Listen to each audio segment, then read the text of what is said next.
Have you ever met a really intelligent person who didn't really know how smart they were? What was your experience with them? When I was in uni, I took part in a project called Inside Out, where we would go in a prison and have criminology lessons with the inmates, whom we called inside students.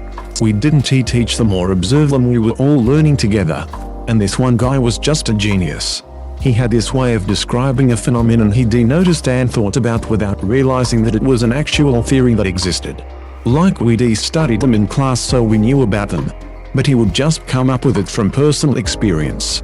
From labeling theory to functionalism, he would just outline them like he'd thought of them in the shower. It was extraordinary. He was also a bit unstable and prone to bursts of anger, often towards himself.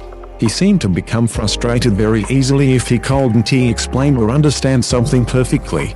And one day he stopped showing up. I ended up talking to the guards, who told me that he felt like he was too stupid for the class.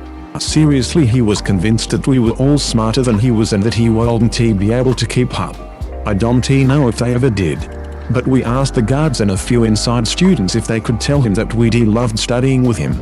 That he was starting really interesting discussions, and that his observations always made us think more deeply. That his presence made the class better. And just to be clear, I don't mean to say that he was smart for someone in prison. He was a genius. Everyone but Tim knew that he was by far the most intelligent person in the room. But he didn't see it. We were told that they would ask if he could participate the following year. I hope he did.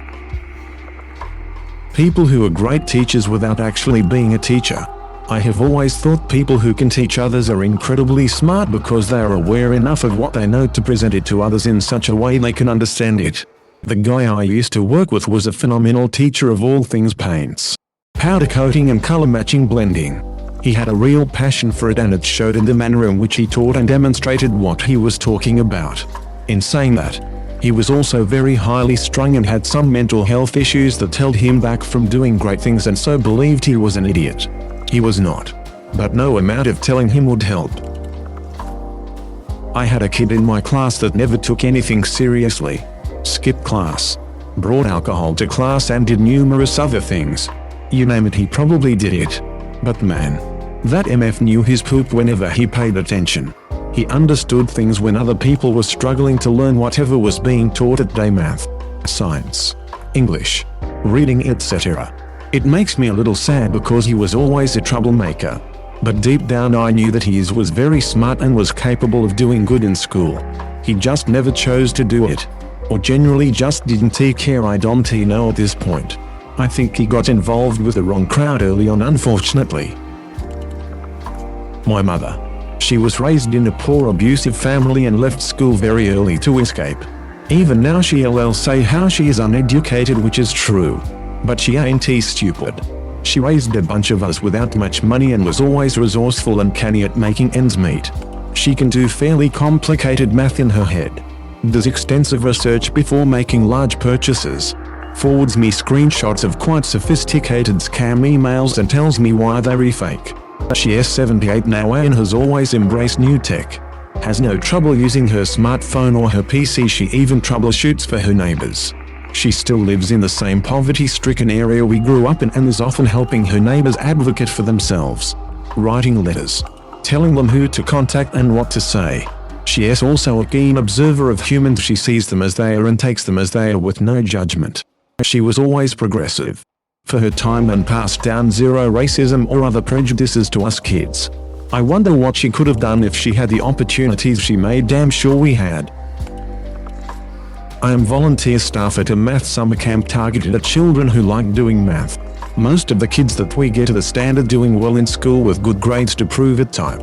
But it frequently happens that some kid is signed up and the parents tell us that their child does not really do well in school in general, or math in particular, but they just like doing math-related puzzles. That is cool, because that is all we asked for. And often enough these kids come with very interesting insights and solutions because they happen to approach the problems from a different angle than the majority. They may be quite intelligent, but not in a way that expresses itself well within the standard framework of education. The same thing happens on the EQ social level. A few years back we got a sign up where the parents warned us that their son had great difficulties making friends or socializing in general. On the first day of camp, the kid took a chessboard and went to sit down to play against himself. Perfectly fine. But not much later another boy walks up to him and asks if he can join the game. They start playing and talking and they end up being practically inseparable the rest of the week. The kid that had difficulties making friends just made a new best friend faster than anyone else there. I just need to give people the right environment. It is a lovely story and a nice ending, but I got to admit, I thought you were gonna drop some Bobby Fischer type poop there near the end. Laughing my butt off. Same. I thought it was gonna be SMTH like, and then he beat him in 30 seconds. Then he beat me in 30 seconds. Then he became the world's youngest GM. My granddad left school at 12. He is dyslexic, but back in his day, that wasn't a recognized thing. He has a particular way with animals. Like he always knows what is wrong. Can fix anything. He is a prolific reader and people just gravitate to him. He is the most helpful person you've ever met and will literally go out of his way to help anyone. Nice personality. My spouse. Very intelligent, can manage really complex spatial stuff and think through mechanical problems in ways I definitely can see. Great with computers and pattern recognition and thinking creatively about how to solve problems. High school dropout and probably a 5th grade reading level due to severe and inadequately treated dyslexia and dyscalculia. I am a physician and work with many people with less natural processing ability than my spouse has. My dad. He is dyslexic and growing up in the education system in the 70s did not provide any support, so he is all but illiterate. He left school at 15 with no qualifications. He always says he is stupid and it upsets me so much he would not believe it when we tell him he is not. Me. My mum and my sister all have education beyond degree level and he is smarter than any of us.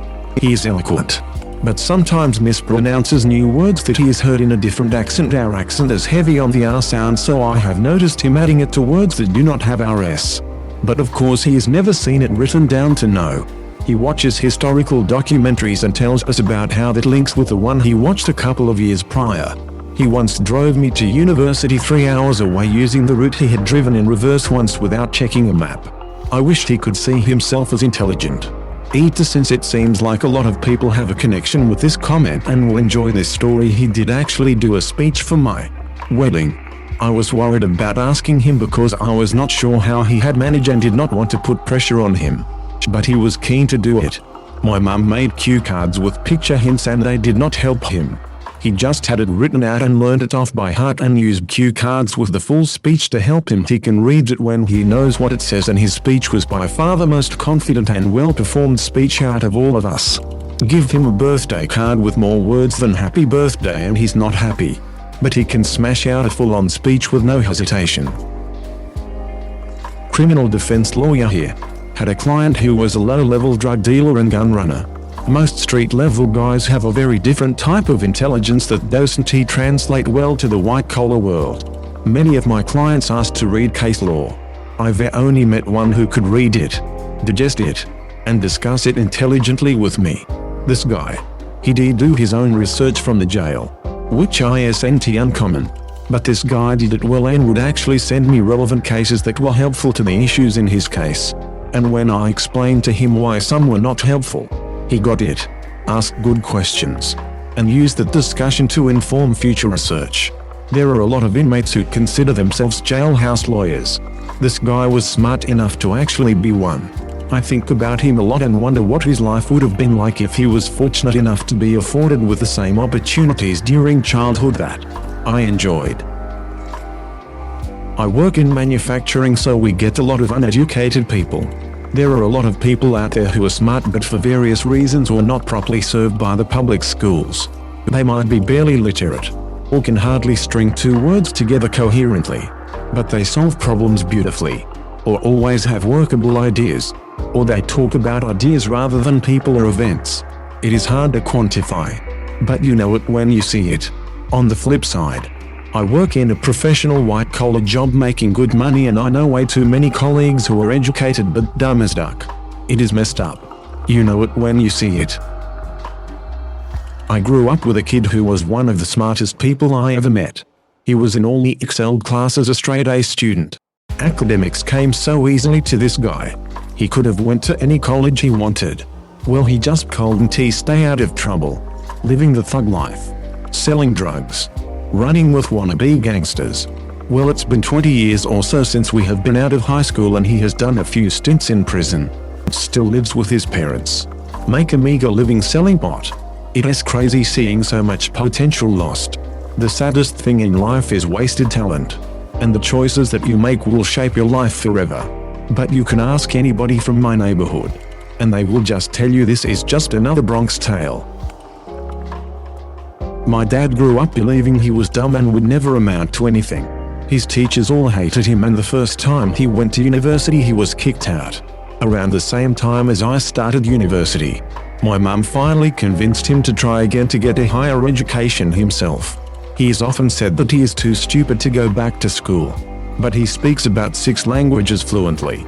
Has so many new interesting history facts that whenever we watch any movie we always have to pause at least 4 times for a lengthy discussion about it. And he remembers more book quotes than anyone I have ever met. He grew up in communist Hungary and East Germany. And he has since then climbed mountains and been scuba diving in the Atlantic, among a bunch of other adventures.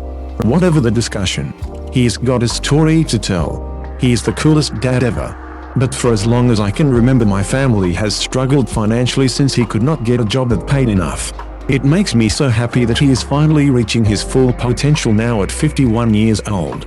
And we're all super proud of him. He dreams of being a teacher. One day, he will be the best teacher his future students could ever wish for. Former co-worker of mine.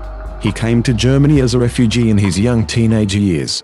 Had trouble in school due to language barrier. Poor support. Tough family situation. Typical refugee problems. Then he was unemployed, and job center part of German welfare dealing with unemployment sent him to the security company I worked at the time because conditions of employment are almost non-existent in this field. When he was on my team for an event, I as team leader had to show him the ropes. The event lasted 10 consecutive nights and we faced several different challenges that were part of the job. Every now and then he had a genius idea how to solve the particular problem. The following year I got him on my team whenever I could. Trained him. And when I left the company he inherited my position as team leader. I do not actually know whether he knew about how smart he is. But he was so insecure in the beginning I boldly assume he did not.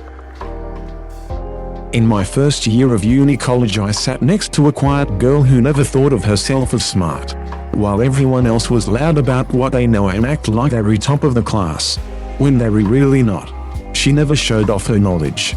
We just graduated this year, 4th year, and she was honored the university medal for her thesis. One student in almost 400 students. But I bet you, she still doesn't think of herself as especially intelligent. My friend in high school thinks he is dumb, but has an absolutely phenomenal knowledge of politics and the legal economic system. He has dyslexia, but you would not be able to tell because he reads more seamlessly than most of the rest of us. I wish he would recognize how smart he was, because I think he does not aim as high as he could achieve because he does not think he is smart enough. I knew a shaved-head Mexican gang member in high school who made it to calculus without doing any studying or homework outside of just the class time.